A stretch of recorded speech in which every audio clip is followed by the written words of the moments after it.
mudah-mudahan banyak memberikan manfaat kepada kita pada petang ini insya-Allah. Falyatafadhal.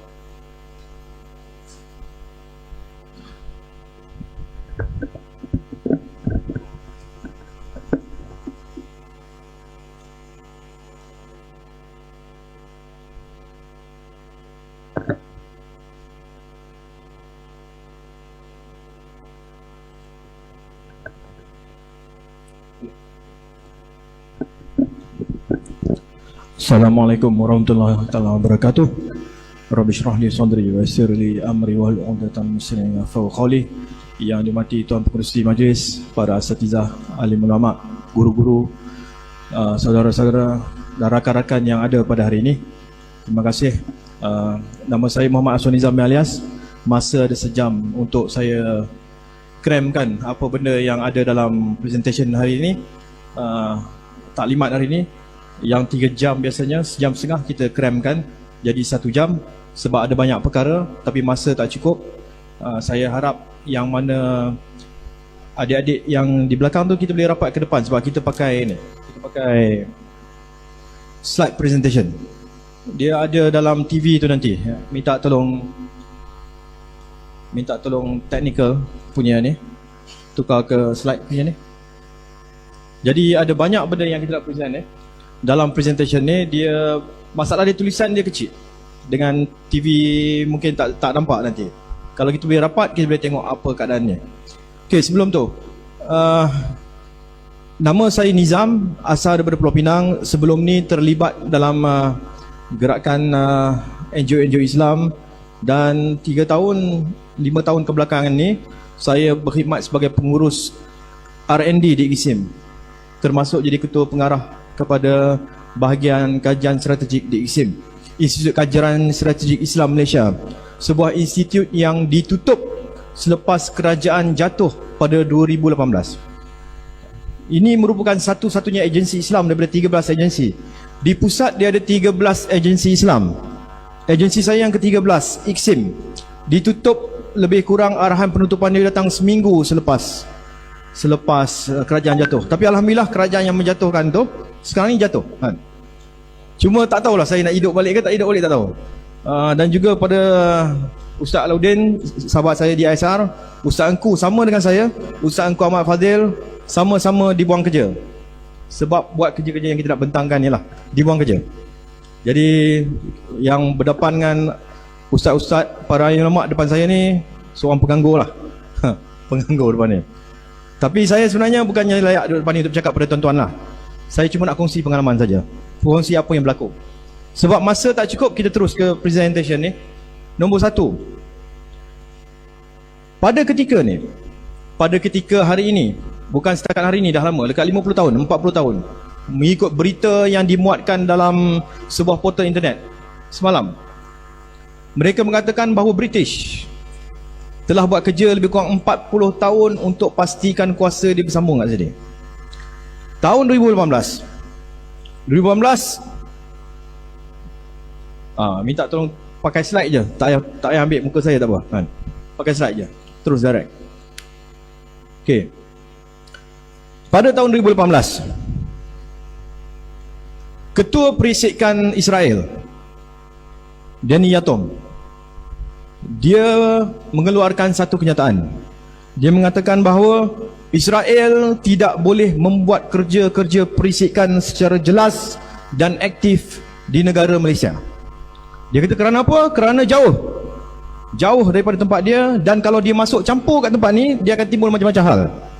Jadi Israel, dia minta supaya Amerika, kerajaan Amerika, pemerintah Amerika masuk ke Malaysia, buat kerja-kerja perisikan dengan laju, dengan tersusun, untuk pastikan agenda mereka mengawal Malaysia ni ikut kata dan kehendak mereka berjalan. Ini dalam berita tu, dimuatkan dalam Free Malaysia Today. Pada waktu tu juga, tahun 2018, pihak pemerintah Amerika melalui ejen perisikan dia, CIA, mengeluarkan satu iklan mencari ejen-ejen perisik berbahasa Melayu yang bercakap bahasa Melayu, fasih bahasa Melayu. Seboleh-bolehnya ejen-ejen ni bergerak dalam gerakan Islam. bergerak dalam sekolah-sekolah pondok, bergerak dalam gerakan-gerakan NGO Islam. Supaya apa? Supaya setiap apa yang kita buat, kita rancang, kita susun, mereka tahu dan mereka boleh buat tindakan-tindakan menggagalkan perkara tersebut. Hari ini Alhamdulillah, saya tengok bila ada istimak pondok macam ni, sebenarnya ini antara perkara-perkara yang diorang sangat-sangat takut. Sebab kebangkitan Islam tidak pernah bangkit. Di Malaysia ni tak bangkit lama dah. Kebangkitan Islam kat Malaysia tak pernah bangkit sebenarnya. Selepas daripada merdeka tu, dia belajar ada, sekolah ada, kebangkitan tu tak ada. Kerana apa? Kerana ulama-ulama tak sertai kebangkitan tu lagi. Ini yang kita nak seru, ini yang kita nak ajak, ini yang kita nak bawa sekali supaya kita sama-sama dapat fikir. Generasi ulama yang baru lahir ni, generasi ulama yang ada pada ketika ni, kita nak bersama-sama, kita bergerak bersama-sama, membuat satu pemikiran yang sama secara strategik untuk atasi masalah-masalah ni. Ini pada 2018, mereka menjadi ejen Perisik Bahasa Melayu. Daripada 2015 sampai 2020, Amerika dah belanja lebih 300 bilion ringgit, bilion dolar. 300 bilion dolar untuk buat kerja-kerja perisikan dekat satu dunia, terutama Malaysia. Kenapa dia target dekat sini?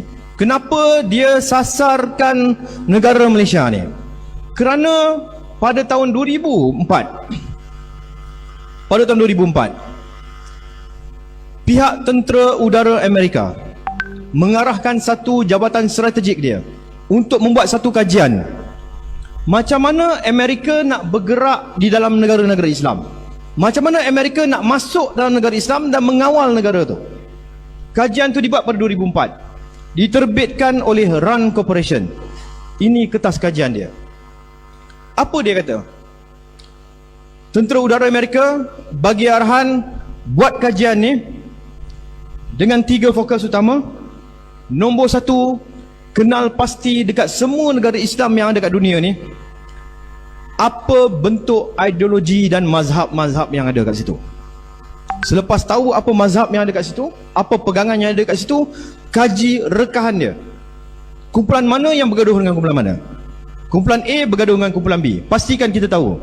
Bila dia tahu benda tu, dia akan pastikan kumpulan satu lagi, dia akan bagi duit, bagi bantuan strategik, bagi bantuan teknikal, dia latih, dia bawa pergi ke Amerika, buat dan sebagainya, balik ke negara ni balik, bergaduh, hancur, kesatuan Islam hancur. Itu dalam kajian dia. Dan dia suruh buat perancangan jangka panjang macam mana nak hancurkan kesatuan orang Islam dekat semua negara Islam. Dalam kertas yang sama, dia mengatakan bahawa orang-orang Arab ni, orang Arab yang ada dekat dunia ni, orang Islam, orang Arab ni cuma 20% saja dia kata. Dia kata jangan pedulilah tentang orang Arab ni. Kebangkitan takkan berlaku di tanah Arab, dia kata. Takkan berlaku di Timur Tengah. Ini kertas kajian daripada pihak Amerika sendiri. Bila pagi tadi, Ustaz Mokhtar Senik, batu Ustaz Nik Amar pun, tadi dia ada cakap tadi, bahawa semua bangsa dalam dunia dah diberi pilihan, diberi peluang untuk memimpin Islam di peringkat dunia tu. Bangsa Kurdis dah, bangsa Arab dah, bangsa-bangsa lain dah, cuma bangsa Melayu belum lagi. Dia kata mungkin satu hari nanti, silap-silap, mungkin dalam percaturan yang kita tengok sekarang ni, kemungkinan besar bangsa Melayu ni akan bangkit dan membawa gerakan Islam ni sampai ke pesada dunia, insya-Allah. Bukan kita saja percaya tentang benda tu, pihak Amerika pun percaya tentang benda yang sama. Ini dalam kertas kajian dia yang bahagian merah yang bawah tu. Kalau kita tengok bahagian merah yang bawah tu, dalam kertas tu yang ditulis pada 2004, dia kata kebangkitan Islam tidak akan berlaku di Timur Tengah, tapi kebangkitan Islam akan berlaku di Asia Tenggara. Asia Tenggara ni ada 3 je negara Islam. Nombor 1 Malaysia, nombor 2 Brunei, nombor 3 Indonesia.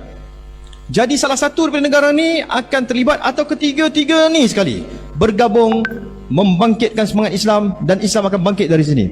Bukan kita kata. Kertas kajian pihak RAND Corporation ni. Lalu mereka buat macam-macam strategi, macam-macam benda lah. Dia bawa masuk ke Malaysia ni, dia bawa masuk macam-macam fahaman. Dia cuba nafikan 1100 tahun sejarah kita ni sebagai sebuah negara Islam. Bila merdeka pada 1957, habis merdeka 1997, negara ni semua negeri bergabung, kita jadi sebuah negara yang dikenai Persekutuan Tanah Melayu. 1963 kita jadi negara Malaysia. Ini perkara 31 dalam Perlembagaan Persekutuan. Kita pun ada perlembagaan. Dalam perlembagaan menyatakan jelas negara ni negara Islam. Ramai yang tak tahu tentang benda ni. Bila ramai tak tahu negara ini negara Islam, maka kita serahkan kepada orang bukan Islam untuk tentukan siapa negara ni, apa negara ni. Pihak bukan Islam, dia kata negara ini bukan negara Islam. Kita kata negara Islam. Perlembagaan kata negara Islam. Tapi dia kata negara ini bukan negara Islam. Dia kata negara ini negara sekular. Sedangkan jelas kat perkara 3 ni, Islam ialah agama bagi persekutuan, agama bagi negara ni. Yang di-Pertuan Agong, perkara 371, bersumpah. Saya tak tukar gambar Agong lagi. Berapa kali dah minta maaf, tak tukar lagi. Yang di-Pertuan Agong, setiap kali mana-mana Agong nak masuk, jadi yang di-Pertuan Agong dilantik, dia perlu bersumpah. Angkat sumpah. Ini sumpah dia.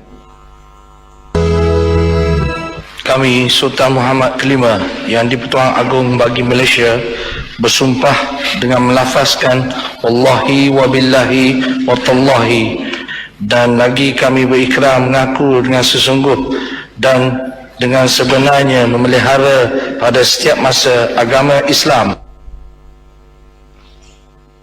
Dengar dengan jelas, semua orang boleh dapat dengar yang di-Pertuan Agong bila dia bersumpah pegang jawatan tu, first kali dia kena buat, dia sumpah dengan nama Allah. Wallahi wa billahi wa tallahi. Dengan nama Allah dia bersumpah bahawa dia perlu memelihara Islam pada setiap masa. Bila-bila masa sekalipun dalam negara ni mesti pastikan Islam terbela, Islam terjaga, institusi Islam tidak dipinggirkan. Seharusnya institusi pondok ni mendapat bantuan penuh daripada kerajaan. Sepatutnya, sebab ini negara Islam. Perkara 12 dalam perlembagaan membenarkan negara ni menggunakan wang negara untuk membiayai institusi-institusi Islam. Itu hak kita dalam perlembagaan. Sekolah lain tak ada, vernacular tak ada hak, sekolah agama lain tak ada hak. Yang ada hak dalam perlembagaan perkara 12 tu institusi Islam saja. Jadi kita ada hak untuk minta, kita ada hak untuk tuntut. Tapi selama ni kita tak menuntut, ataupun kita tuntut tak dilayan. Tapi kali ni Allah dah bagi satu peluang lagi. Peluang kedua selepas kerajaan lepas dijatuhkan. Dah jatuh tertiarap sampai melampau-lampau puak bukan Islam ni. Menghina Nabi, buat macam-macam hal, meruntuhkan institusi-institusi Islam. Satu persatu kuasa yang ada pada tangan orang Islam, kuasa ekonomi, diruntuhkan satu persatu. Tapi Allah dah bagi peluang kedua kepada kita. Kalau kita ulangi kesilapan yang lampau lagi, kita masih membiarkan institusi Islam ni terpinggir, isu umat Islam terpinggir, maka tak tahulah berapa kali Allah nak bagi peluang. Kalau jatuh sekali lagi habis kita. Di Suruhanjaya Pilihan Raya, sebelum kerajaan jatuh baru ni, mereka telah mencadangkan 15 cadangan reformasi sistem pilihan raya yang dia nak buat tak lama lagi. Tak silap saya dalam bulan 8 atau bulan 9 dia akan bentang. 15 cadangan. Cadangan tu kalau dibuat, dilaksanakan, sistem pilihan raya yang ada dekat Malaysia ni akan berubah. Dan orang Melayu Islam tak akan dapat negara ni sampai bila. Kalau benda tu berjalan 4-5 bulan lagi saja. Alhamdulillah benda tu berjaya dihalang. Warga Cina dibenarkan masuk negara ni sampai 3-4 tahun. Nak buat apa? Visa dia sampai 3-4 tahun. Mana ada visa sampai macam tu? Dan benda-benda tu sedang dirancang, dilaksanakan. Alhamdulillah Allah bantu lagi. Bila masuk COVID-19, tu satu rahmat terselindung. Walau tu pun penyakit, tetapi dengan benda macam tu terhalanglah kemasukan yang ramai tu. Kita tak nampak kerja-kerja Allah ni. Allah bantu kita. Doa para ulama, kita tak tahu siapa punya doa makbul sampai terbalik kerajaan tu. Jadi kita terus berdoa, terus bercakap dan sebagainya. Masalah dia bila negara ni negara Islam, ada pihak-pihak yang cuba bawa masuk, macam saya cerita tadi tu. Bila kerajaan Amerika disuruh kaji fahaman-fahaman yang ada, banyak fahaman yang ada. Ini fahaman-fahaman pelik yang mereka sedang sokong oleh pihak Amerika. Fahaman Syiah masuk, fahaman pelampau evangelis, pelampau Kristian masuk, fahaman LGBT masuk, fahaman pluralisme agama. Semua ni ada. Dibiayai, dibantu dan dibenarkan bergerak. Fahaman-fahaman ni. Ini jumlah kumpulan-kumpulan mereka yang ada dekat Malaysia ni. Lebih kurang 2,000 NGO. 1,000 kita sempat kaji. Semasa saya di IKSIM dulu, kita sempat kaji lebih kurang 1000 NGO yang bergerak untuk melanggar kita sebagai umat Islam kat sini. 1000 yang sempat dikaji. Ada lagi 1000 tak sempat sebab kena pecat, kena buang kerja. Mereka bergerak dengan duit yang banyak, dengan kesatuan yang jelas, dengan susunan gerak kerja yang strategik, kerjasama dan sebagainya untuk melanggar kita. Ini jumlah dia. Warna-warna NGO tu melambangkan ideologi dia. Dan mereka juga bawa fahaman-fahaman menafikan negara-negara Islam. Katalah negara ni sekular, ini hakim Melayu Islam. Dia mengatakan negara ni bukan negara Islam, negara sekular, hakim Islam. Yang ni kita tahulah, dia memang dia kata sekular pun. Ada juga kata bukan negara Islam, bukan negara sekular, negara ni campuran kedua-duanya, hybrid. Ada juga kata negara ni ialah negara sekular tapi Islam, macam orang ni Lim Teck Gee ni. Ciri negara sekular Islam, tuan-tuan boleh tengok dalam ni lah. Kalau nak pergi baca dalam ni satu persatu panjang, balik rumah ada masa sempat baca. Antara ciri dia, negara ni dia iktiraf Islam, duduk negara ni, tapi Islam macam mana yang dia mau. Dia ada 4 ciri dalam ni. Salah satu ciri dia, Islam yang mesti menerima golongan LGBT tu, ya, orientasi seksual tu. Kalau kata dia nak jadi maknya, benarkan dia jadi maknya, itu negara Islam yang dia mau. Islam yang terbuka, Islam yang memberi ruang kebebasan kepada orang. Ciri-ciri ada 4 kat sini. Okey, bukan setakat dia biayai benda tu.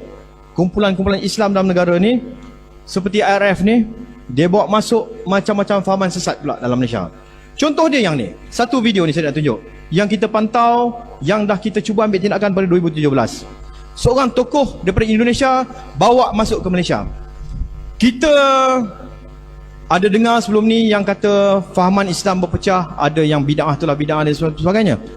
Sekarang ni dia bawa masuk satu fahaman daripada Indonesia masuk ke Malaysia, menafikan Quran yang ada pada hari ini ialah Quran yang sama dengan Quran yang ada pada Lauh Mahfuz tu. Boleh faham kan? Quran yang kita baca hari ini, selalunya orang petikai, kumpulan-kumpulan sesat ni kebanyakannya dia petikai tafsir dengan terjemahan Quran. Ini satu bentuk kesesatan baru pula dia bawa masuk, import ke Malaysia. Ni dekat Malaysia ni. Bawa masuk tokoh ni, dia bukan pertikaikan terjemahan tu. Dia bukan pertikaikan tafsir Quran tu. Dia pertikaikan Quran tu sendiri. Dia kata macam mana kita nak tahu Quran yang ada pada tangan kita pada hari ini ialah sebuah Quran yang sama dengan Quran yang ada di Lauh Mahfuz. Tanya saya pun saya tak tahu nak cek, kan? Kita percaya, kita yakin memang Al-Quran tak terjelas. Allah ada janji dalam Quran, takkan ada kebengkokan dalam Quran tu. Tapi dia tak percaya benda tu. Dia kata Quran daripada Lauh Mahfuz turun ke langit pertama, itu proses dia malaikat yang bawa. Bila malaikat bawa, dia tak ada penyimpangan, dia tak ada kebengkokan, dia tak ada tokok tambah, sebab malaikat bawa. Malaikat dia tak buat silap. Tapi bila malaikat sampai kepada Rasulullah SAW, Quran tu dah masuk satu proses yang dinamakan proses manusia. Bila masuk kepada manusia, manusia ni pelupa, dia kata. Bukan setakat pelupa, nak turun ke bawah lagi sampai ke generasi kita ni, berapa ramai, berapa ribu pelupa dah ada dalam tu. Dia kata takkan Quran tu boleh maintain Quran yang sama macam mana Jibril bawa itu. Ini hujah dia. Ini pikiran gila. Kalau anda baca, assume that alif itu ditambah, anda baca la bukan sebagai negation, tapi dengan pendek, maka menjadi lamu taukid.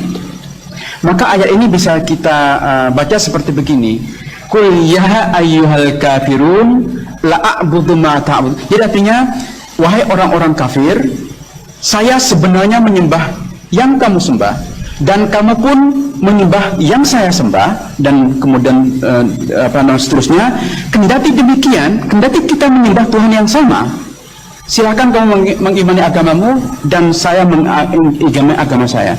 Dan bacaan seperti ini secara ide, ya, secara idea, secara konseptual, ini dikonfirmasi dengan ayat Al-Quran yang lain. Apa dia kata tu? Dia kata dalam surah Al-Kafirun, bacaan yang kita baca sekarang ni, Bismillahirrahmanirrahim. Qul ya ayyuhal kafirun la a'budu ma ta'budun.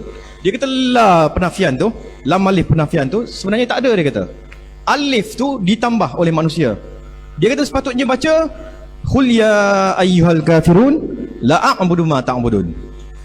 Daripada la a'budu ma ta'budun jadi la a'budu ma ta'budun. Daripada kami tidak menyembah apa yang kamu sembah, jadi kami sembah apa yang kamu sembah. Nah, ini fahaman yang dibawa masuk ke sini atas kerja-kerja yang kami buat ni, memantau gerakan-gerakan ni dan mengambil tindakan menghantar kepada pihak berkuasa untuk diambil tindakan ke atas orang-orang ni. Maka bila kerajaan jatuh pada 2018 hari itu, tempat saya yang buat kerja pemantauan ni ditutup sebab dia nak supaya benda ni terus tersebar, rosakkan pemikiran masyarakat. Budak-budak muda dalam negara ni ramai yang sesat ikut kumpulan-kumpulan ni. Lebih kurang 300 program dah diorang buat. 300 lebih program sejak 2012. Kita pantau setiap program ni sehinggalah kita dibuang kerja. Bukan satu, dia ada banyak bentuk kesesatan yang dia bawa. Salah satu daripada ini yang terbaru 2019. Apabila pengasas dan pengarah urusan dia, pengurusi dia, orang Pulau Pinang macam saya juga, dalam satu pertemuan bersama sebuah NGO daripada Amerika. NGO tu datang ke Kuala Lumpur, bertanya tentang perancangan mereka untuk tahun-tahun seterusnya. Salah satu perancangan yang dibentang pada 2019 baru ni 5-6 bulan lepas, dia kata kita nak ubah satu perkataan dalam perlembagaan tu. Perkataan dalam jadual ke-9 Senarai 2 tu. Dalam perlembagaan dia ada satu ayat di dalam perlembagaan tu memberi punca kuasa kepada kewujudan undang-undang syariah dalam Malaysia ni.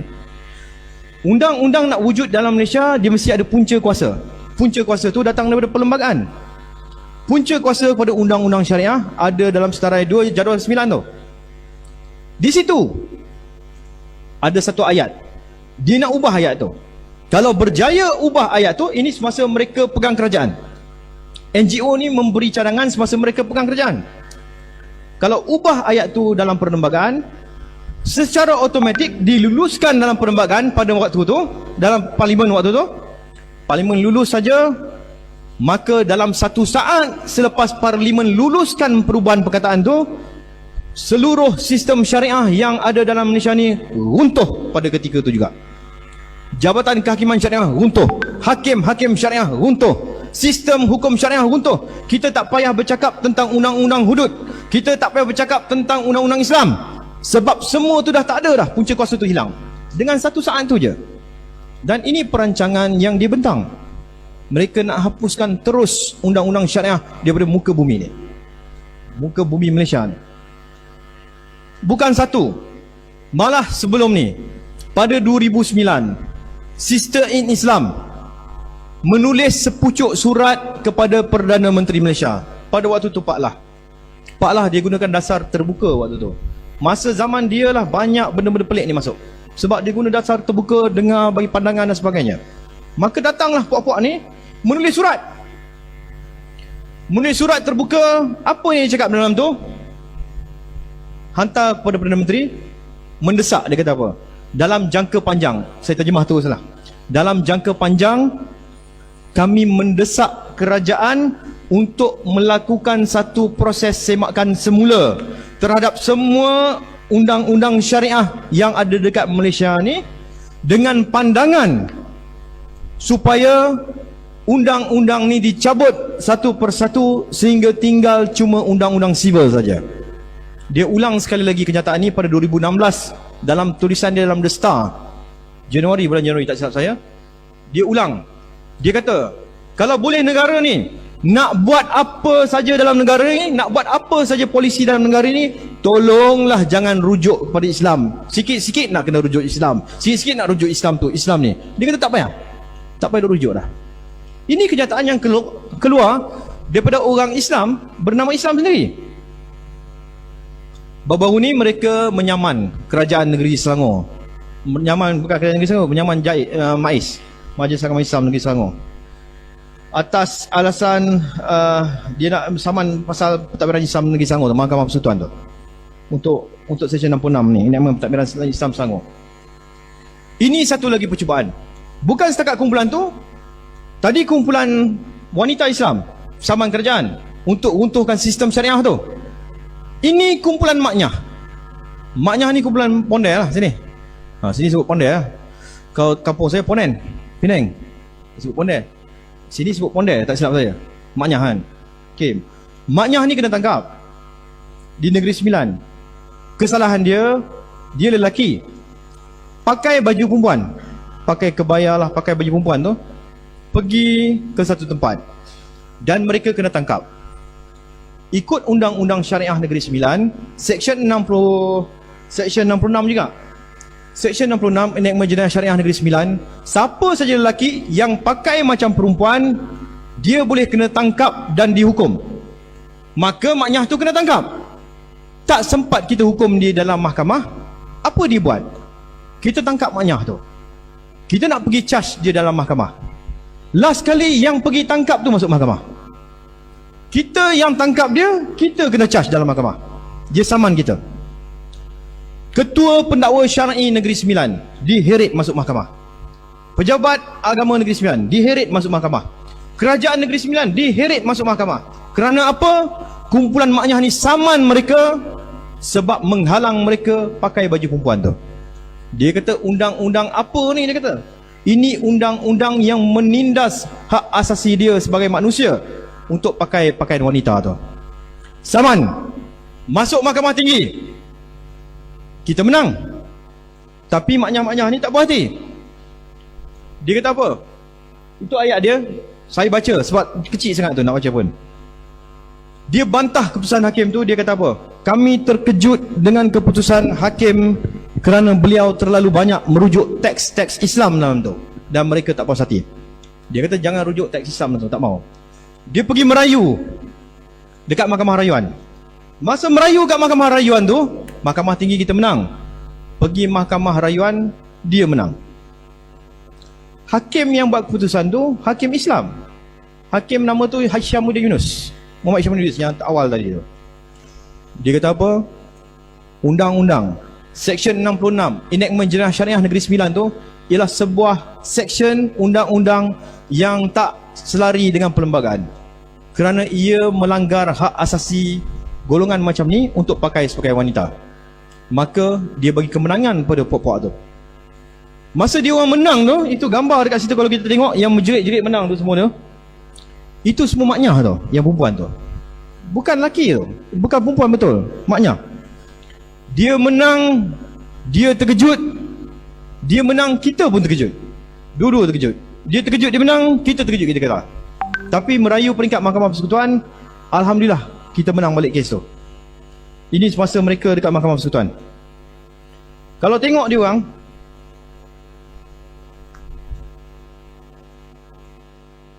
ini antara tuntutan-tuntutan kumpulan dia. Cuba kita tengok apa tuntutan mereka. Ini jenis-jenis tuntutan yang mereka dah bawa sampai ke Geneva, ke PBB. Banyak benda. 2009, 2013, 2016, 2018 di bawah Komando. Ini kumpulan hak asasi wanita tuntut beberapa perkara, bawa sampai ke kerajaan kita dan pergi ke Geneva, PBB. Ini tuntutan kumpulan LGBT. Yang bertatu tu tak apa, tu lelaki tu, bukan perempuan kan? Tu aurat lelaki tu. Tu lelaki. Dia maknyah. Mereka buat tuntutan supaya hak-hak mereka mesti dihormati. Ini laporan-laporan mereka ke PBB, Pertubuhan Bangsa Bersatu. Ini antara tuntutan yang mereka buat. Saya ringkaskan. Perkara 31, Islam sebagai agama negara. Mereka kata jangan tekankan. Dia kata negara ni negara sekular. Sumpah yang di-Pertubuhan Agong, dia kata itu untuk upacara rasmi saja, tak terlibat dalam pentadbiran negara dan sebagainya. Lepas tu antara perkara lagi dituntut dekat situ ialah perkara 82 ni. Dia buat perkara 8. Apa golongan perempuan ni, wanita ni, dan apa golongan maknyah ni minta sampai ke PBB tu. Nombor 1 dia kata minta haramkan poligami. Kahwin 2, 3, 4 tak boleh. Dia minta batalkan benda tu. Jangan benarkan. Itu dituntut sampai PBB. Nombor 2 dia minta supaya dia, para wanita Islam, diberikan hak untuk menceraikan suami dia. Hak untuk talak suami. Itu bahaya tu. Kalau kata telefon tak angkat pun silap-silap tarak 40 kan. Kalau kata bagi hak macam tu, bahaya. Dia minta hak tu. Satu lagi dia minta supaya bab khitan ni, khitan kat atas wanita ni mesti diharamkan. Dia kata ini mencederakan tubuh para wanita. Haramkan. Siapa yang buat tindakan ni mesti kena tangkap dan dihukum sebagai penjenayah. Sebab apa? Mencederakan tubuh anak-anak dia. Itu cadangan-cadangan dia orang. Nombor 4, dia minta supaya dia ada hakim-hakim wanita untuk keluarkan fatwa. Nombor 5, dia minta hukum faraid diubah. Kalau lelaki dapat 2, perempuan dapat 2. Lelaki dapat 4, perempuan dapat 4. Itu dia minta supaya sama rata. Hukum faraid ubah. Bab hadanah, jaga anak dan sebagainya. Lepas tu bab kesaksian wanita. Satu saksi lelaki sama dengan satu saksi wanita. Dia tak 1-2, dia minta 1-1. Sama rata dia nak. Lepas tu isu wali nikah. Isu wali ni sampai ke tahap apa dia minta? Dia minta supaya siapa-siapa saja wanita Islam belum kahwin ke, janda ke, anak dara ke, kalau dia pergi belajar dekat IPTA, dekat universiti, pergi kerja dekat mana-mana, dia berkawan dengan mana-mana lelaki dan dia rasa dia nak kahwin dengan lelaki tu, dia tak perlu balik minta izin pada bapa dia. Sebab dia kata kita nak buang bab keizinan wali ni. Tak ada lagi. Dia nak buang bab wali ni, buang terus. Boleh menikah atas kehendak sendiri. Sebab dia kata wanita sudah ada kemampuan untuk berfikir bagi diri mereka sendiri. Tak payah minta izin wali. Anak-anak kita nak kahwin, dia punya suka, tak payah bagi tahu kita.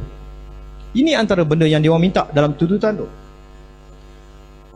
Bab diskriminasi terhadap golongan LGBT pun dia orang minta juga. Ini saya di UIA pada 2017. Bila bentang, bayangkan di UIA ni, Universiti Islam Antarabangsa Malaysia, saya bentang satu kertas kerja dekat dewan tu, semua pelajar Islam.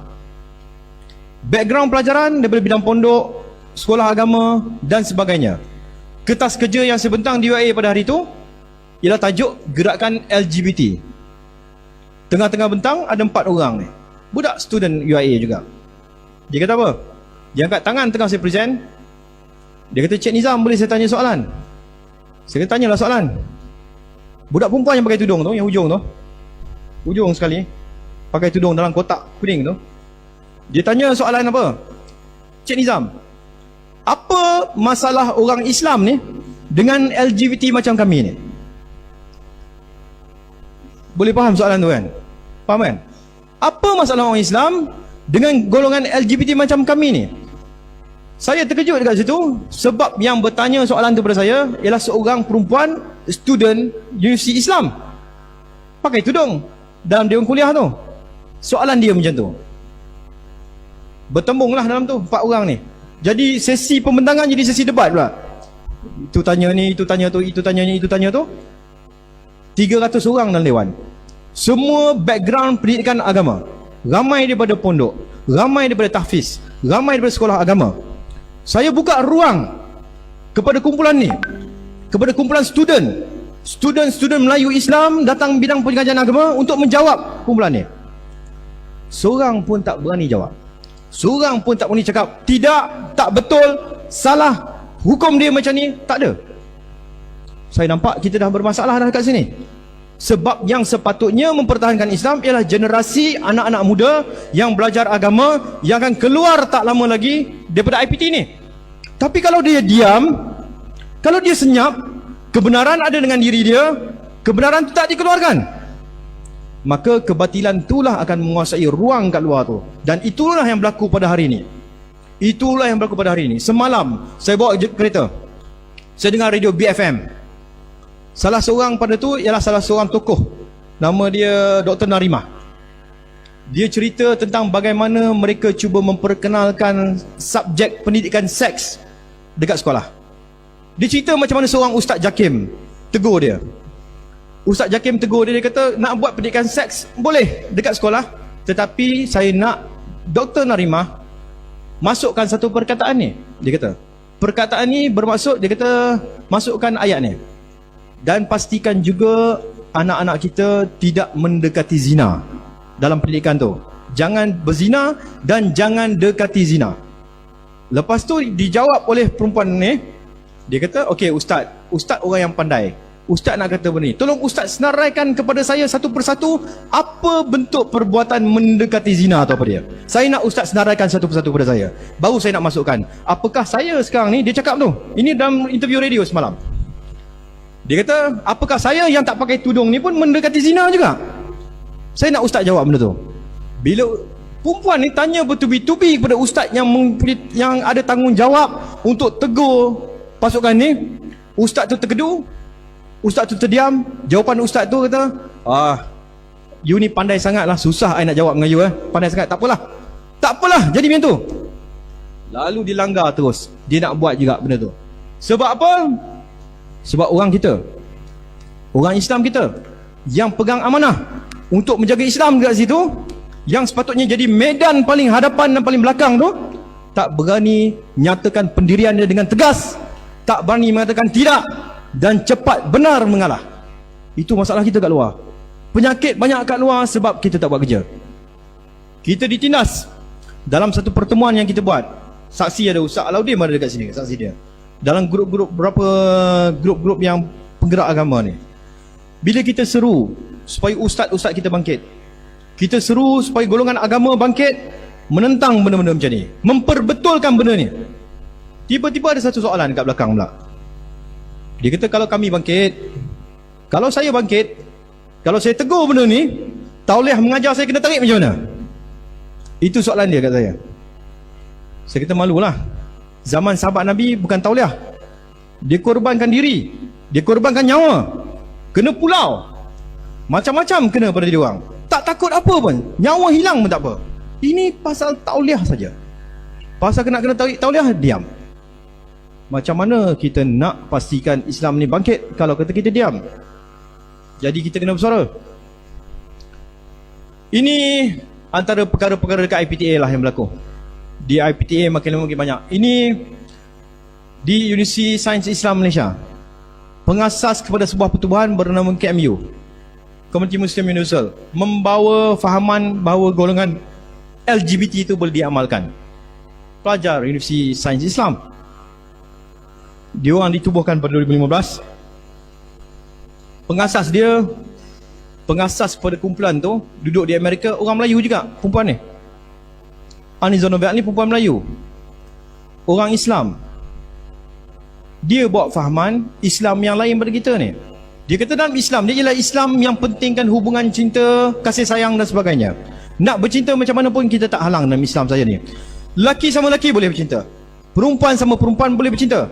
Kalau perempuan dengan perempuan nak bercinta dan nak kahwin tapi tak ada siapa nak kahwinkan dia, dia kata datang tempat dia.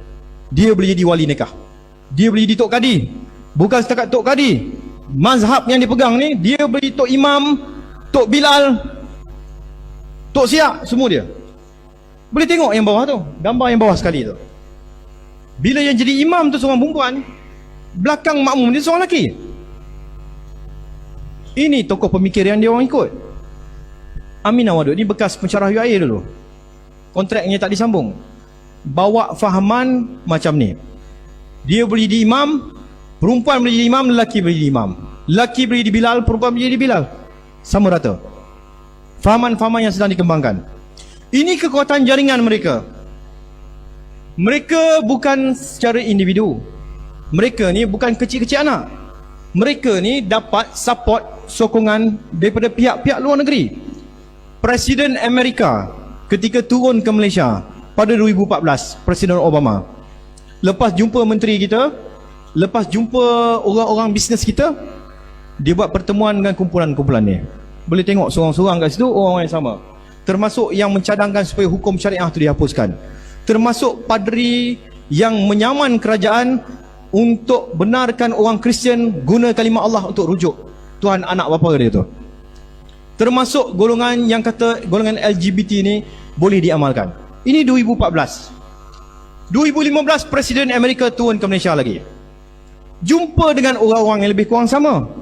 Siapa yang dijumpa ni ialah orang-orang yang sedang bercakap sekarang ni untuk menafikan bahawa kerajaan yang baru tertubuh dalam seminggu dua ni, dia kata ini kerajaan pintu belakang lah, kerajaan apa semua. Orang-orang tu muka-muka yang sama yang berjumpa dengan Amerika tu.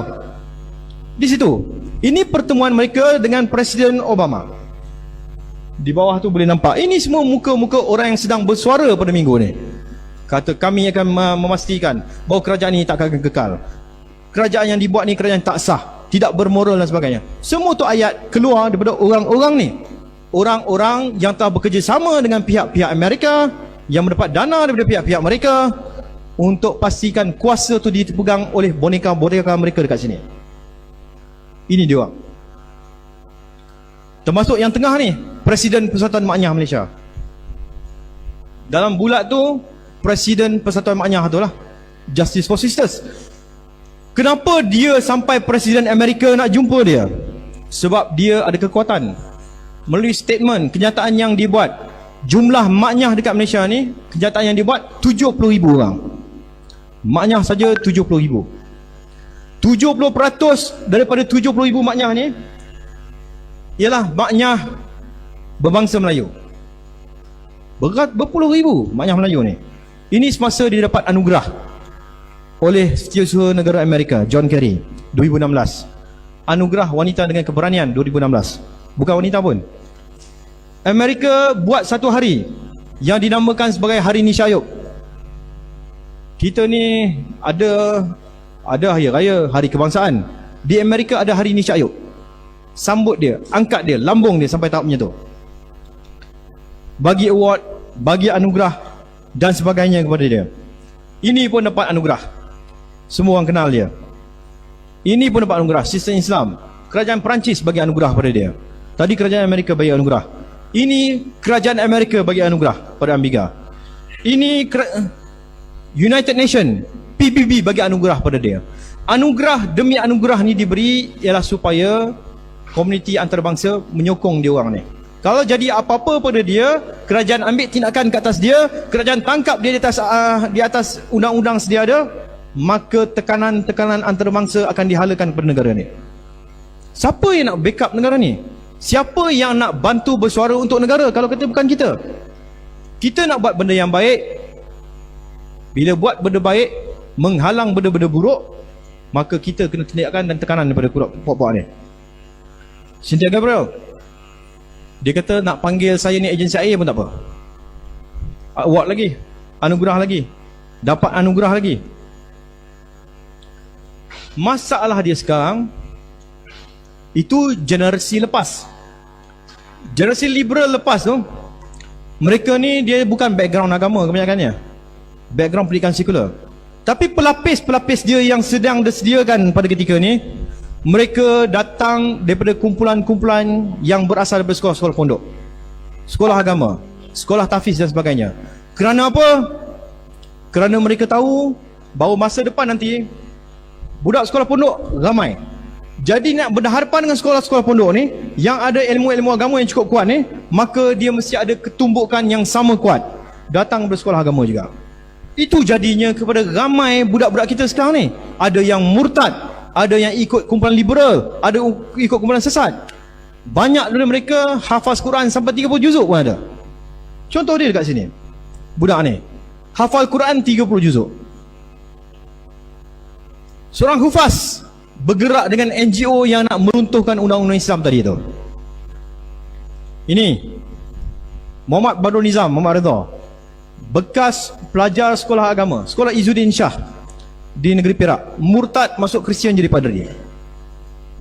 Budak sekolah agama murtad. Numan Afifi, dia ni bekas sekolah Ma'had di negeri Perlis, Ma'had, dan kemudian dia mengajar di Ma'had. Sekarang ni dia jadi kepala kumpulan LGBT Melayu ni. Pejuang LGBT sampai ke tahap bukan kecil-kecil punya pejuang ni, sampai ke PBB, Pertubuhan Bangsa-Bangsa Bersatu. Dia bentangkan kes, dia bentangkan rayuan kepada pihak berkuasa Bangsa-Bangsa Bersatu tu untuk beri tekanan kepada Malaysia ni sebab kita menghalang golongan LGBT. Dia bukan daripada kumpulan mak rempit ni. Dia bukan dari kalangan orang yang tak sekolah tu. Dia bukan dari kalangan budak-budak sekolah kebangsaan tu. Yang jadi kepala LGBT ni ialah bekas pelajar Ma'had yang kemudian mengajar di Ma'had. Apa jadi sekarang? Yang ni belajar di Universiti Islam, promote LGBT dengan kumpulan dia. Yang ni kawan saya sendiri, bekas sekolah menengah Kebangsaan agama Al-Masyur lelaki Pulau Pinang. Saya Al-Masyur, dia pun Al-Masyur, satu batch dengan saya. Umur 43 tahun sama dengan saya. Murtad masuk Kristian. Sekarang ni tengah jadi padri. Ini budak yang tadi tu. Ini budak yang nama Benjamin Stephen. Tengok apa dia cakap.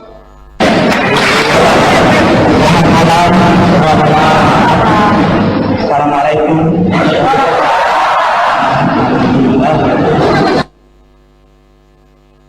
Malam hari ini dengarkan baik-baik mistis Tuhan. Saya membawa 3 mistis supaya kerajaan Tuhan dimuliakan, supaya nama Tuhan ditinggikan, dan supaya kerajaan setan iblis dikalahkan. Amin.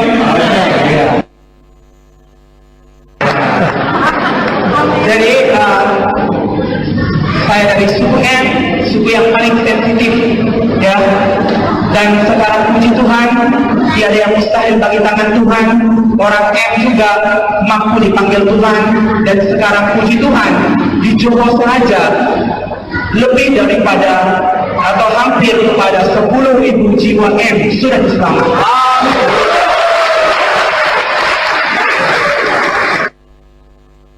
Itu dia.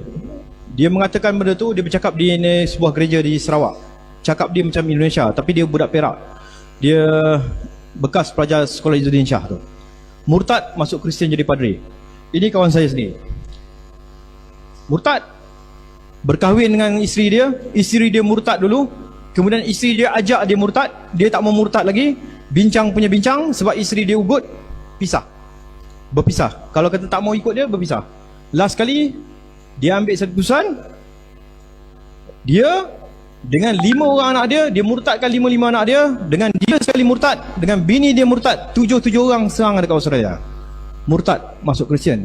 Tengah belajar nak balik ke sini jadi padri. Budak sekolah agama. Kawan saya sendiri. Bukan kawan-kawan ni, kawan sendiri. Ni, isteri dia kata, yang murtad ni bukan sikit, dia kata ramai sebenarnya. Yang murtad ni dah ramai. Cuma undang-undang tak benarkan kami murtad secara rasmi. Sebab tu dia buat banyak kes. Sebab tu Vatican menghantar kumpulan tentera rahsia dia. Vatican ada tentera rahsia. Dia ada panggil apa, Secret Order of Malta tu. Hantar dengan projek-projek rahsia dia masuk ke dalam Malaysia ni untuk runtuhkan sistem undang-undang yang ada dalam ni, supaya membenarkan orang Islam boleh berkahwin dengan orang bukan Islam tanpa perlu tukar agama. Dan nombor 2, dia minta supaya semua undang-undang syariah yang ada dalam Malaysia diruntuhkan satu-satu. Dia sedang buat dengan rancak. Cuma dokumen-dokumen tu tak boleh dikeluarkan je. Nanti tunggulah satu masa, mungkin kerajaan benarkan dokumen tu keluarlah. Kan? Benda-benda macam tu. Dan dia kata, ramai orang Melayu, orang Islam ni yang murtad, mereka pergi mengaji macam kita. Pergi semayang macam kita. Pergi solat macam kita. Pakai macam kita dan sebagainya. Ini contohnya. Dia telah menjadi pengikut Isa alaihissalam selama lebih dari setahun.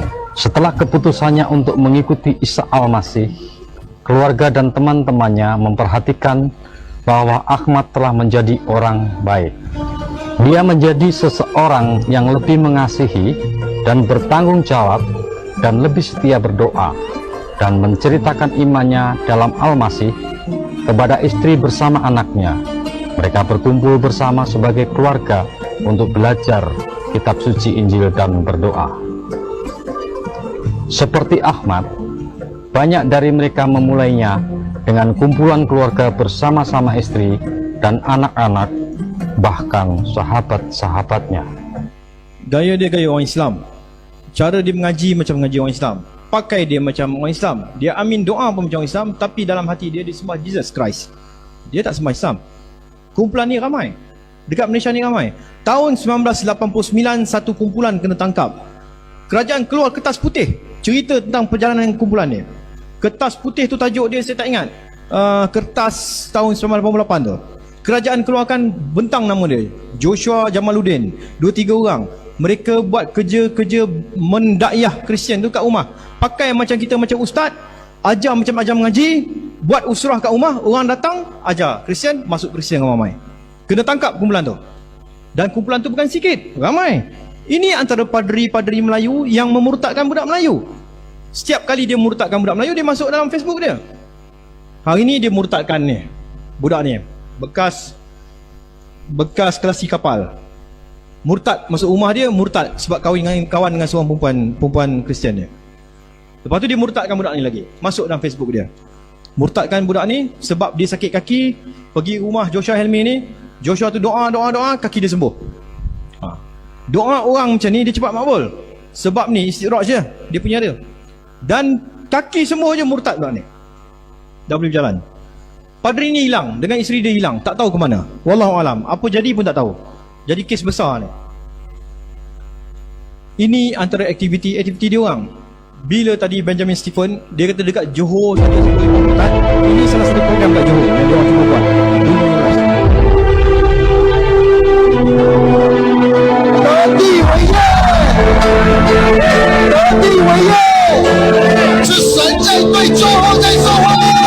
神，请你要做一件你跟我都没有看过的事情，让我能够继续能够在这个城市里面追赶仇敌。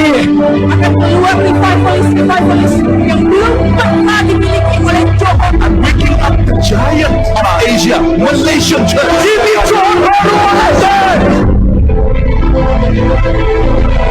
主的灵在我身上，我要使瞎眼的看见，瘸腿的行走，我要使被掳的释放，受压制的得自由。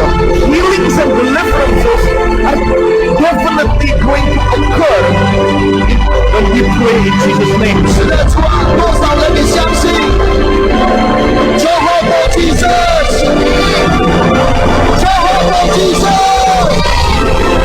Jehovah Jesus.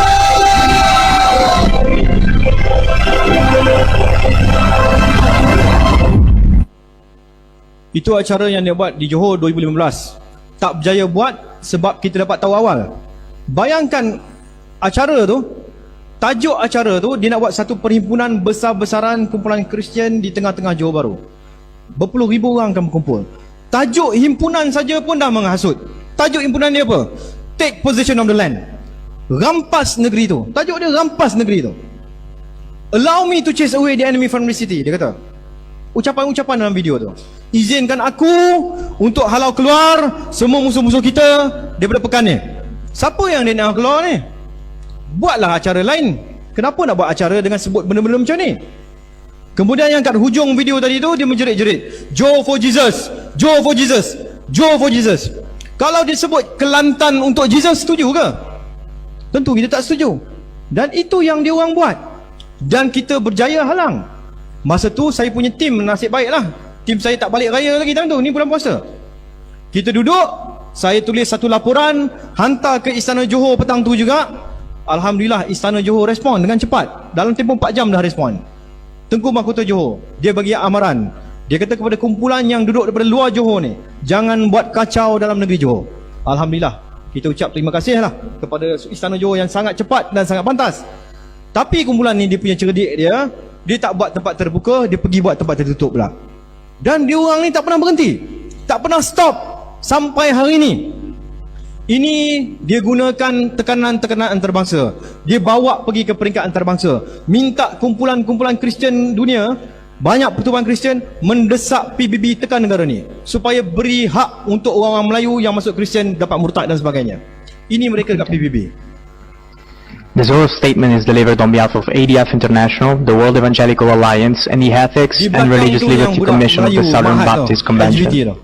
Mr. President, we know with deep regret the rejection by the government of Malaysia of 9 out of a total of 10 recommendations addressing the deteriorating situation of freedom of religion or belief in the country. Okay, itu kumpulan Kristian. Di belakang tu kumpulan LGBT. Dua-dua tu pergi ke PBB, desak supaya PBB tekan kita. Ini antara laporan-laporan kumpulan Kristian dunia tekan dan dia orang minta tuntutannya. Beberapa perkara dalam perlembagaan dia minta supaya diubah dan sebagainya. Setengah-setengah undang-undang dia minta ditukar dan sebagainya. Ini perkara yang tuan-tuan sendiri boleh baca dalam laporan-laporan yang tersedia dalam internet tu. Pada 12 Februari 2018, selepas satu pembentangan yang dibuat oleh bekas bos saya di Putrajaya, kita bentang pasal isu keganasan. Tapi semua orang nak hala keganasan ni kepada ISIS. Semua nak halang keganasan ni kepada kumpulan-kumpulan yang dia kata ni kumpulan radikal Islam. Tapi kita ambil keputusan untuk buat satu pembentangan menceritakan asal usul kenapa kumpulan ni muncul. Dan kita kata kumpulan-kumpulan ni muncul di Iraq, di Syria kerana kebangkitan kumpulan-kumpulan pelampau evangelis di Amerika sendiri. Bila kita bentang benda tu dekat Putrajaya, kedutaan Amerika dia rasa benda tu dia tak puas hati. Dia jemput, nak datang ke office, kita tak nak jumpa dia dekat office. Kita pergi jumpa dia dekat salah satu tempat kedai makan di Putrajaya. Saya, bekas bos saya dengan seorang lagi pegawai jumpa dia, bersembang-sembang dengan dia. Dia cakap lembut, tetapi dia kata kami mendapat banyak laporan daripada kumpulan-kumpulan NGO bukan Islam yang kerja-kerja kamu buat ni menjejaskan mereka. Dia kata macam tu, lembut. Dia kata kamu perlu beri hak kepada mereka untuk bercakap dan sebagainya, untuk buat aktiviti dan sebagainya. Kita kata kepada dia tak ada masalah, nak buat aktiviti tak ada masalah, tapi jangan sampai buat aktiviti nak menggulingkan negara, nak tukar negara ni jadi negara Kristian dan sebagainya. Itu tak boleh. Nak buat aktiviti agama dia punya pasal. Lepas tu dia kata kumpulan-kumpulan yang kata nak ubah negara ni negara Islam ke negara Kristian, benda tu tak wujud. Kumpulan pelampau evangelis yang nak menggulingkan pemerintahan tu tak wujud, dia kata. Tak ada. Lalu kita kata balik pada dia. Kita cakap pada dia, takkan kami nak bentang benda-benda yang tak ada bukti. Takkan kami nak bentang benda-benda yang tak ada dokumen untuk kita support, sokong dan sebagainya. Saya tunjuk pada dia video ni kemudian. Saya kata tuan sendiri nilaikan video ni. Apa yang mereka cakap? Apa yang mereka buat? Selari ke tak selari dengan apa yang kami cakap, bahawa dah terdapat kumpulan-kumpulan pelampau ni dah mula bercakap untuk menggulingkan pemerintahan Islam dalam Malaysia ni. Ini video dia. Sekejap lagi. Ini video dia. Any other cities represented here? Negeri Sembilan, and in Jesus' name, I bring the Minangkabau spirit in Malaysia. And I say, the people in Negeri Sembilan will come to Jesus.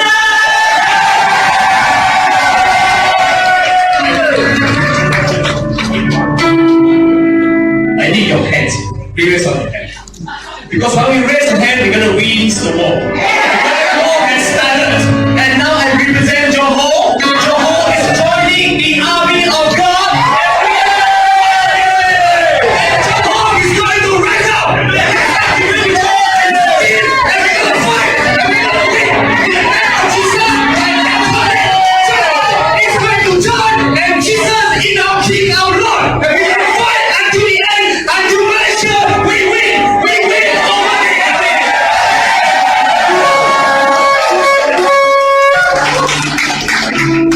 King, our Lord. Lord, we thank you that your government has shifted into Putrajaya yesterday. We declare that Putrajaya belongs to Jesus. And all the hosts of armies of angels have moved into Putrajaya.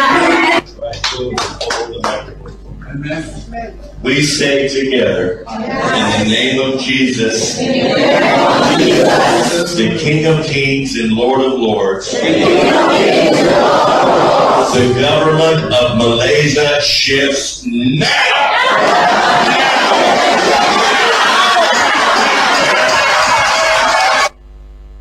Okey, video tu dibuat di Sabah.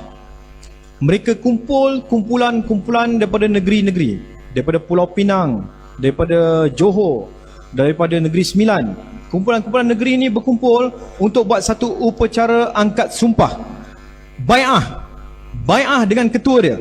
Ketua dia siapa? Yang ni. Yang datang untuk berbai'ah dengan siapa? Penasihat agama kepada Presiden Trump. Turun Malaysia pergi Sabah. Buat upacara bai'ah. Bai'ah untuk apa? Untuk pastikan setiap satu negeri ini meruntuhkan pemerintahan Islam dan negeri masing-masing. Runtuh ganti dengan Jesus. Runtuh ganti dengan Jesus sampai ke tahap macam mana? Sampai ke tahap Malaysia itu sendiri akan berubah menjadi sebuah negeri Kristian. Kita tunjuk kepada dia. Kita tunjuk kepada pegawai kedutaan Amerika tu. Kita tanya kepada dia, okey, tengok video ni, apa you kata sekarang? Kalau you nak kata benda ni mengamalkan agama dengan aman damai, itu tidak. Ini tahap nak meruntuhkan negara. Ini melanggar undang-undang yang ada. Ini melanggar batasan-batasan dan perlembagaan persekutuan tu. Tak boleh. Dia diam, dia gelak. Dia gelak, dia kata, saya minta maaf, benda-benda ni saya tak tahu. Saya kata, takkan you tak tahu kan? You Amerika, you CIA, you mesti tahu ini penasihat agama Presiden Trump. Penasihat agama Presiden Amerika datang menghasut dalam negara kita ni. Menghasut untuk menggulingkan pemerintahan Islam dalam negara ni. Takkan you tak tahu? Jadi bila kami cakap benda tu, benda ni sangat-sangat bahaya. Ini satu. Ini kumpulan pelampau evangelis.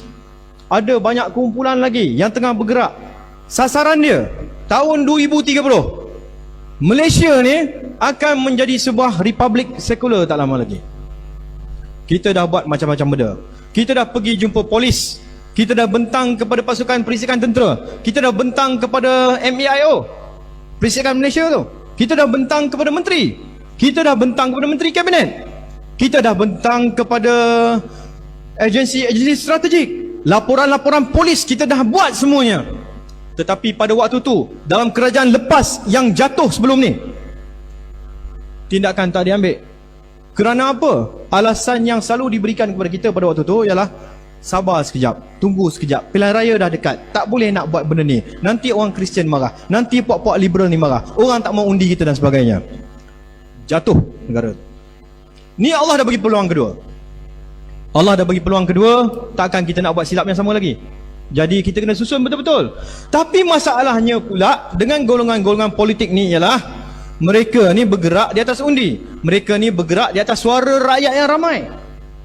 Kalau tak ada suara yang bersuara tentang benda-benda macam ni, maka dia tak nak bergerak. Kerana itulah kita nak supaya semua orang kita bercakap tentang benda ni. Minta bagi desakan. Kalau kata semua orang Islam, 16 juta orang Islam dalam negara ni, kata 3 juta orang saja bersuara, pasti dia akan ambil tindakan. Sebab politik ni dia bergerak atas nombor. Lagi ramai, lagi dia takut untuk bertindak. Jadi kita kena bersuara, kita kena bercakap, kita kena berusaha, kita kena susun strategi dan sebagainya. Alhamdulillah, bila ada istimak pondok macam ni dan ada sidang selepas ni, sidang pleno tu, mungkin kita boleh bincang apa bentuk-bentuk perkara yang kita boleh buat, jalan, bergerak dan sebagainya, untuk kita pastikan nasib umat Islam dekat negara ni terbela.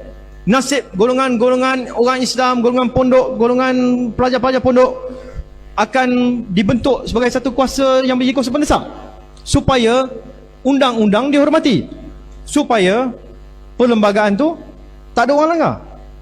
Itu yang kita boleh buat dan cuba buat. Selain pada jumpa agensi-agensi tu, saya sendiri dah berjumpa Raja-Raja Melayu. Ini laporan-laporan polis yang kita buat, pembentangan yang kita bentang kepada Majlis Kebangsaan Halal Islam dan sebagainya tentang perkara ni. Termasuk kita jumpa Sultan Abdullah sendiri. 3 kali kita jumpa dia, tapi sebelum dia naik jadi Tuan Agong, kita bentang pada dia. Kita bentang, kita kata, tuanku, masalah ni makin lama makin besar, tolonglah ambil peduli. Dan dia bagi nasihat satu je pada saya. Dia kata Raja-Raja Melayu ni tidak boleh bergerak atas kehendak dia. Dia tak boleh suka-suka hati nak pergi bergerak macam tu. Dia kena bergerak atas kehendak rakyat. Kalau rakyat 10 juta orang Islam bercakap kami tak mau benda ni berlaku, maka mudah untuk dia bertindak. Dia kata mudah untuk dia bertindak sebab rakyat yang mahukan benda tu. Jadi kita kena gerakkan. Itu sajalah yang kita boleh mampu dan buat dan usahakan pada masa ni. Sebenarnya masa dah habis dah tu, dah 4-5 minit dah. Banyak lagi nak cerita ni. Saya ada usahakan bersama Ustaz Alauddin satu bentuk program kita buat eksperimen di Ma'had Tahfiz dia. Nama dia Madrasah Strategik. Kita ajar budak-budak pelajar tahfiz ni, selain pada belajar kitab-kitab biasa dia belajar, saya pada menghafal Al-Quran yang macam biasa tu, kita ajar ilmu-ilmu strategik kepada dia. Macam mana nak berdepan dengan bulan-bulannya, macam mana bila dia keluar nanti, macam mana dia akan boleh bertindak sebagai seorang lelaki, seorang hafiz, seorang ulama yang terkehadapan. Pergi mana pun, dia duduk di mana pun, bila dia duduk kat taman tu, maksiat taman tu hilang. Dia mesti bertindak. Dia mesti berani bercakap. Dia mesti berani menjalankan amar ma'ruf nahi mungkar. Dia mesti tak takut, taulah dia kena tarik. Itu benda yang kita cuba terapkan dan ajar sekarang ni dan buat. Tapi tak sempat nak bentang program ni. Mungkin dalam sidang pleno tu nanti insya-Allah kita sempat bentang. Saya minta ampun dan minta maaf kalau ada terkasar bahasa dan sebagainya, kalau ada tersilap kata dan sebagainya. Terima kasih kepada tuan-tuan, kepada ustaz-ustaz dan sebagainya. Semua yang ada di sini saya nak serah pada ni. Kalau nak berhubung, tuan boleh call nombor dia. Ini nombor saya. Jangan WhatsApp sebab WhatsApp tak ada. Saya tak ada WhatsApp ni. telefon je. Ataupun boleh pakai nombor Ustaz Lauddin, nak WhatsApp Ustaz Lauddin. Boleh ambil nombor ni lah, insyaAllah. Terima kasih. Assalamualaikum warahmatullahi wabarakatuh. Assalamualaikum.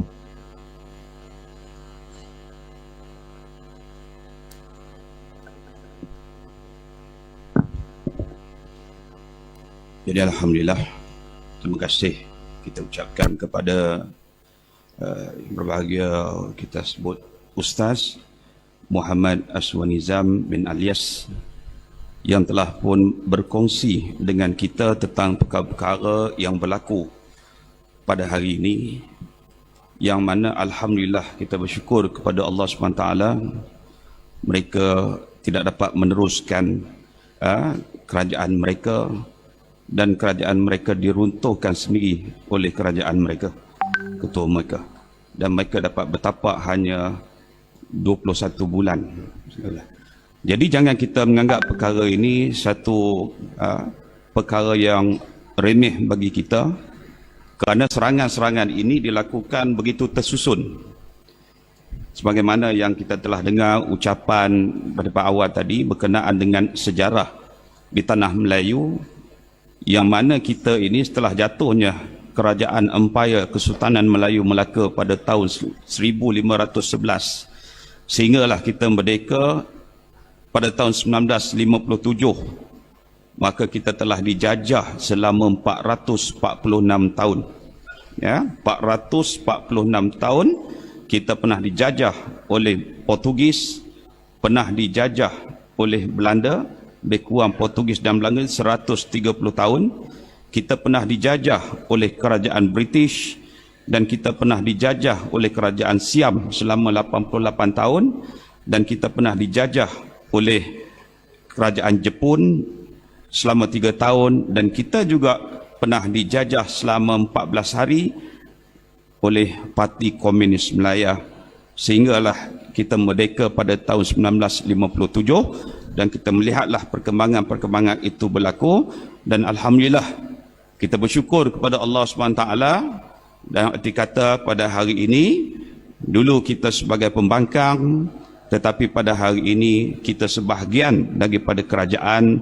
Maka bagaimanakah kita nak menggunakan apa yang disebutkan sebagai kuasa politik untuk kita memelihara Islam ini, agar Islam ini didaulatkan sebagaimana yang dikehendaki oleh Allah Subhanahu wa taala. Dan terima kasih waktu yang diberikan kepada ustaz kita tadi. Saya beri dalam 1 jam, dan beliau minta tadi lebih kurang 1 jam setengah sebenarnya, untuk banyak lagi maklumat-maklumat yang beliau nak kongsikan kepada kita. Dan insya-Allah kita sebagai pelajar-pelajar agama ini, kita kena ingat Allah SWT sebut bahawa walan tarda ankal yahud walan nasara hatta tattabi'a millatahum. Sesungguhnya orang Yahudi ini mereka tidak akan redha sama sekali dengan kita sebagai umat Islam ini, dan banyak strategi yang mereka lakukan dari segi ketenteraan, dan juga dari segi bukan ketenteraan yang sempat saya catatkan di sini. Ancaman-ancaman ini termasuklah ancaman ideologi, ancaman politik, sosial budaya, ancaman dalam bidang teknologi, informasi, dan juga keselamatan umum. Jadi insya-Allah mudah-mudahan perkara ini kita ambil serius sebagai seorang pelajar. Kita usaha untuk kita bersama-sama, di samping kita mempelajari kitab tadi sebagaimana disebut, kita juga perlu didedahkan kepada sains politik ataupun siasah syara'iyah, dan juga bagaimana strategi-strategi tadi yang dilakukan oleh musuh supaya kita dapat pelihara di kita sebagaimana yang dikatakan oleh Allah SWT, ku anfusakum wa ahlikum narah. Jadi insya-Allah terima kasih sekali lagi bagi pihak majlis pengajaran istimewa Pondok Malaysia ini, kerana kita dapat berkongsi bersama dengan pengarah strategik, iaitulah Al-Ihsan Research Center, dan beliau banyak pengalaman-pengalaman secara amali tadi berdepan dengan golongan-golongan yang telah pun didedahkan tadi kepada kita. Jadi insya-Allah selepas daripada tamatnya pembentangan ini, kita akan ada lagi satu sesi, ya, iaitulah di antara sesi pleno yang akan diadakan, saya rasa selepas solat asar. Nantilah tengok jawatan kuasa urus nanti akan maklumkan. Jadi sekadar itu kita ucapkan ribuan terima kasih sekali lagi. Mudah-mudahan maklumat yang sebegini dapat kita terima lagi daripada masa ke semasa sebagai garis panduan kepada kita bahawa kita jangan ingat iblis itu duduk diam, tetapi iblis itu juga dia bekerja 24 jam untuk menyelewengkan kita daripada mentaati Allah Subhanahu wa taala. Jadi sekarang itu saya bagi pihak pengurusi majlis pembentangan kertas kerja yang kedua ini memohon kemaafan sekiranya ada kekurangan, dan saya pun tengok skrin tadi pun tak lalu halus. Ada saya ada ingat skrin besar tu. Jadi senang. Jadi halus tu ke belakang tak berapa nampak. Jadi insya-Allah lah kita ni. Sekarang itu aku qauli hadza wa astaghfirullahal azim li wa lakum. Assalamualaikum warahmatullahi wabarakatuh.